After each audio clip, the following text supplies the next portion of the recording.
En Japón existe la figura del salaryman, el trabajador de oficina que está dispuesto a sacrificar su alma y carne por su empresa. Gente trajeada que se queda dormida en el transporte público por la excesiva fatiga causada por su devoción a su trabajo. En México tenemos al godín, una palabra que no lo vamos a negar. Al principio fue pensada como una palabra despectiva, ya que se pensó para el trabajador sin rostro y sin nada que destacar. El trabajador condenado a un salario miserable que lo obliga a llevar montañas de toppers y pelear por cada centímetro de su oficina para tener un poquito de comodidad. Gente que por estar obligada a casi vivir en su oficina, termina decorándola, creando sus propios rituales y fiestas para hacer más llevadero eso de estar lejos de su casa. Vaya, era una palabra que hablaba de los oficinistas mexicanos como gente humillada y tal vez hasta de poco valor. Pero, pues siguiendo la tradición mexicana, los propios godines la agarraron para reírse de ella y de ellos mismos, y así hacer más ameno sus días laborales. Así que ya no es necesariamente una palabra insultante, a no ser que el que la use lo haga para burlarse o hacer menos a alguien. El godín es el perfecto ejemplo de una parte de nuestra cultura y de un síndrome del que apenas se está empezando a hablar, pero que ahora azota y jode mucho a toda América Latina. El síndrome del burnout. No confundir con el síndrome del burnout.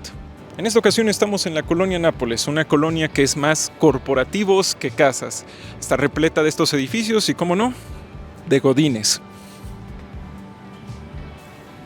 A diferencia del cada vez más famoso síndrome del burnout, en el que un excesivo estrés y carga de trabajo destrozan la estabilidad mental y física de un trabajador, el burnout es silencioso. Es algo que en palabras metafóricas aplasta y destruye el espíritu de una persona, ya que en este, el trabajador empieza a sufrir fatiga, desmotivación, pérdida de la concentración y con el tiempo hasta ansiedad y tristeza por estar en un trabajo con tareas repetitivas y monótonas, tareas que no lo retan ni lo motivan, sensación de que es invisible y reemplazable para la administración, de que su trabajo no tiene futuro y no hay modo de crecer a un mejor puesto. Y sobre todo, una frustración por ver cómo incluso su arduo trabajo y sus mejores resultados no son premiados, no importan. En palabras algo más directas, es algo así como estar en una relación donde ya no hay emoción, ya no hay amor, pero ya no te queda ni energía ni siquiera para terminar la relación. Así que ahí sigues, clavado.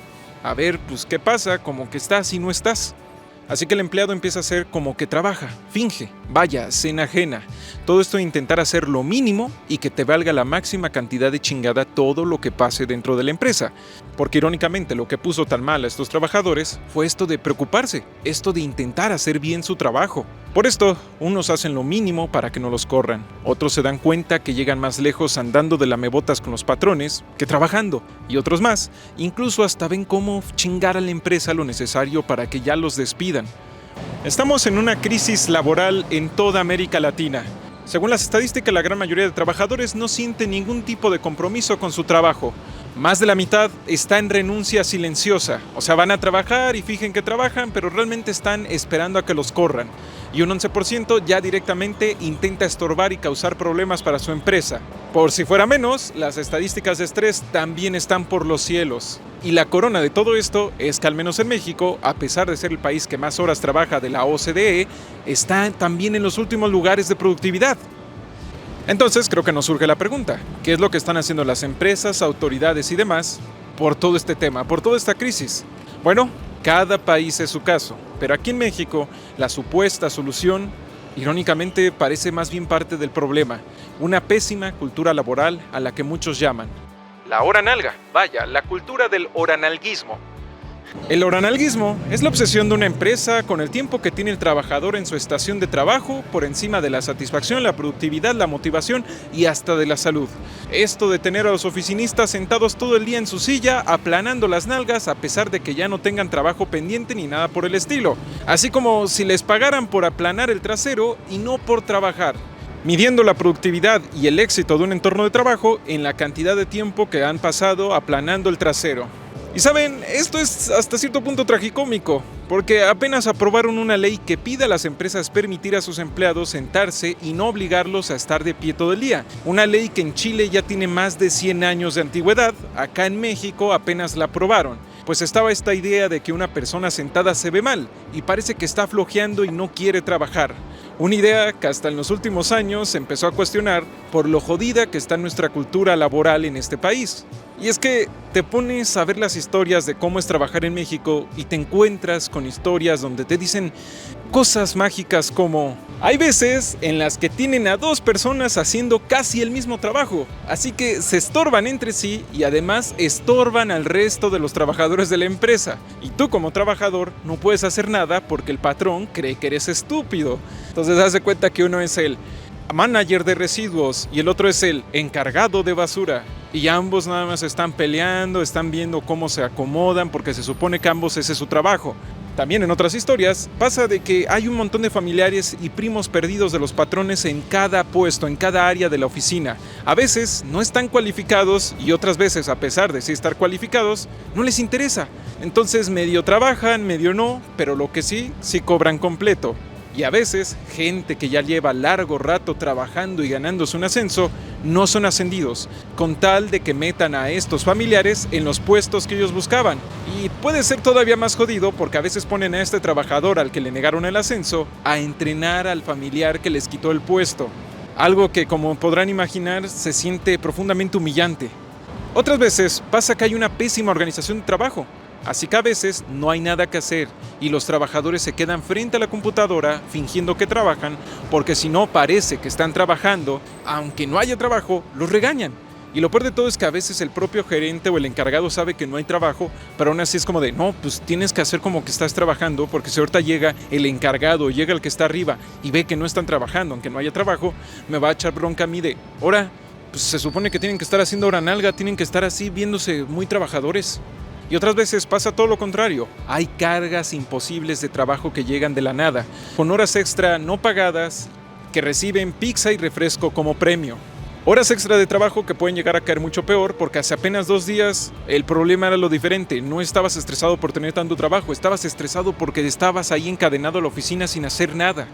Todo esto y mucho más genera este síndrome del burnout, esta estadística de falta de compromiso, de gran aburrimiento, en la que hasta el trabajador más motivado rápidamente pierde todas sus ganas por esforzarse y proponer nuevas ideas, que entre más ganas, entre más quiere hacer bien su trabajo, más frustración siente. Algo que con el tiempo hace que su trabajo aplaste su espíritu, incluso hasta los días que no va a trabajar, llegando al punto en el que ni siquiera tiene energías para descansar. Hay un sinfín de evidencia de cómo más horas de trabajo no incrementan la productividad, sino que incluso la atrofian, generando trabajadores cansados, desmotivados y con menos salud, y obviamente menos productividad. Por esto no hace lógica que con todas estas estadísticas laborales tan negativas, ahora mismo tanto el gobierno como la iniciativa privada se resistan a disminuir las horas laborales a 40 horas semanales, siendo que en otros países que son mucho más productivos ya están discutiendo la reducción hasta 38 horas semanales.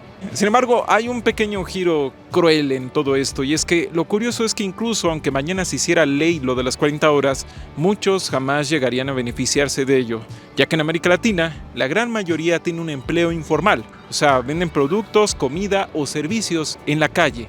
Tienen su propio negocio donde ni están registrados, no suelen tener permisos, ni mucho menos pagan impuestos. Toda esa economía que vemos en las calles, todos esos puestitos, todas esas personas que se autoemplean, todas esas personas que más que verse a sí mismos como pequeños empresarios, se ven como personas autoempleadas.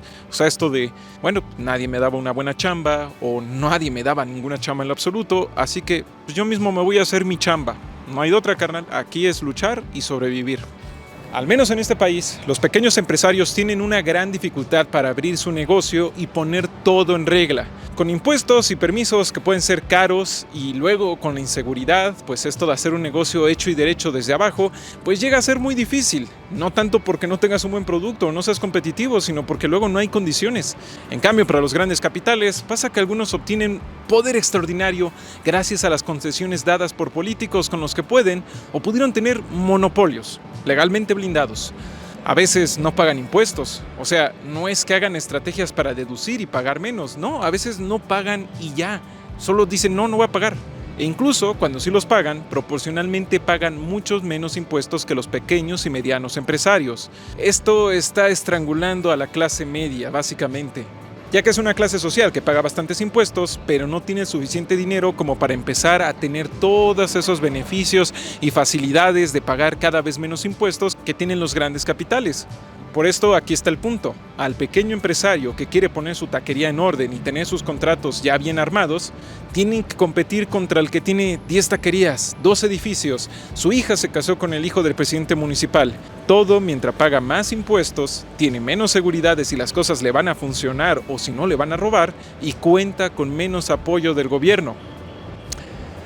Sí, es como que el mercado laboral en México tiene un montón de enfermedades juntas, unas que no son tan graves, son cosas que por sí solas solo serían una molestia, pero como ya se juntan con otras que son graves, el mercado se vuelve algo tan frustrante que varios prefieren quedarse con su puestito casero, aunque no sea barato y tampoco sea tan seguro, porque tampoco es como que en esto de regularizarse y tener todos los papeles y permisos y impuestos en forma, pues haya un gran premio, haya una gran seguridad, haya algo que tú digas, valió la pena. Y luego, pues también pasa que incluso cuando logran formalizar su negocio, se dan cuenta que las cosas no son tan formales. Así que parece, y esto es especulación mía nada más, pues se siguen administrando como si su empresa siguiera siendo un puestito callejero. Y esto lo pienso, además de por esas tantas anécdotas de este tipo de temas, ya que una vez hablé con un dueño de varios negocios sobre cómo sería para él abrir algo tan simple como una papelería de tamaño mediano, ya que me dejó ver lo siguiente, que a pesar de que ya tenía más de 13 diferentes negocios, para él el asunto era profundamente pesimista y me empezó a explicar todas las cosas que podrían salir mal y todas las estrategias y mañas a seguir para sobrevivir.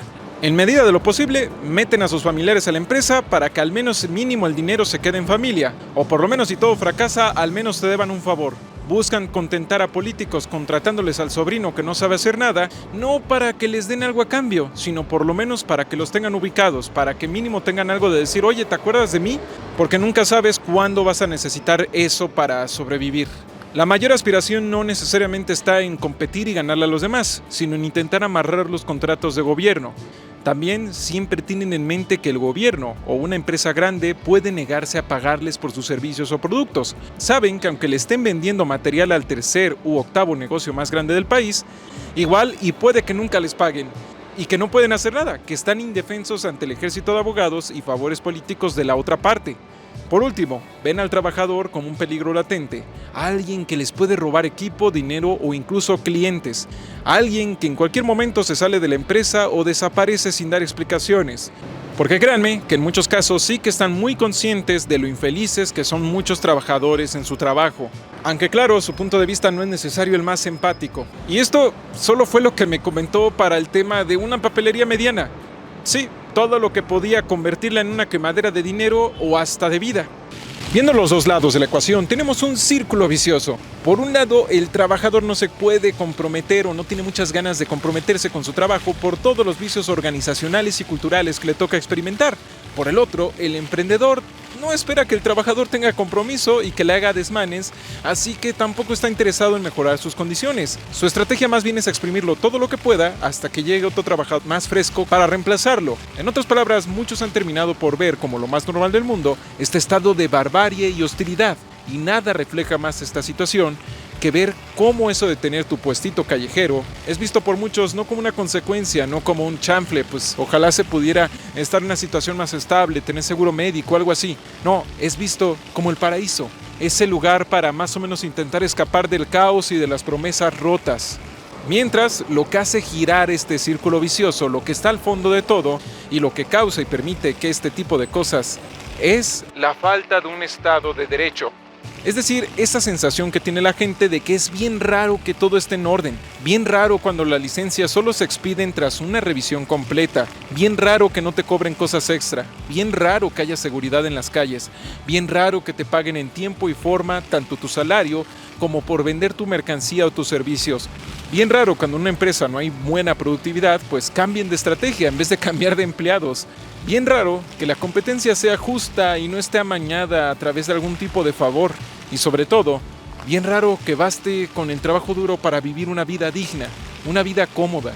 Vaya, hace falta esa sensación y también de que en realidad esté pasando, de que siempre habrá una autoridad competente e imparcial encargada de hacer que las cosas funcionen, de que haya reglas, de que algo tenga sentido. Yo no poseo las soluciones y la comprensión de todo este tema creo que está más allá de mis capacidades. Todo parece más fácil cuando solo hay que enumerar palabras y ya. Pero sí que hay cosas que otros han propuesto y tal vez podrían ayudar. Hay quien propone una reforma fiscal, una que vaya escalonada, para que el trabajador y el pequeño y mediano empresario no sean los que estén pagando más impuestos, sino que sean las grandes empresas, que al menos en este país pagan menos o a veces, como ya lo dijimos, no pagan, se abstienen. De este modo, estos pequeños y medianos empresarios la tendrían más fácil para crear empleo formal, que además de hacer más competencia, también produzca mayor seguridad laboral, económica y fiscal, para que así cada vez más gente pueda tener sus negocios en regla y más gente pueda tener un empleo estable, formal. Cosa para la que también es necesario que se aumente y se garantice la seguridad, ya que sin eso nadie, ni los pequeños ni los grandes, van a invertir ni su tiempo ni su dinero en crear empleos a través de un negocio formal y en regla. Y ya por último, como si lo que acabo de decir fuera poquito, ¿verdad? También tendría que mejorar la situación de gobierno. Que las autoridades, en todos los niveles, desde las más pequeñas hasta las más grandes, mejoren hasta el punto de que la gente pueda confiar plenamente en ellas. Ya saben, esas cosas como las que vemos en otros países. Cuando una carretera importante se daña, a los pocos días ya está reparada. O eso de que los hospitales no se anden cayendo a pedazos. Ese tipo de cosas que luego las vemos, ¿no? Hay en un TikTok de ¿sabías que en tal país? Y decimos, pues así debería de ser, ¿no? Es poco a poco, es tanto en las cosas grandes como en las cosas pequeñas que se va generando esta sensación de oye, pues sí, hay reglas y aparte hay un orden. Y qué bueno seguirlo porque al final hace que nos vivamos bien, ¿no? Y luego, ahora sí, el cambio cultural.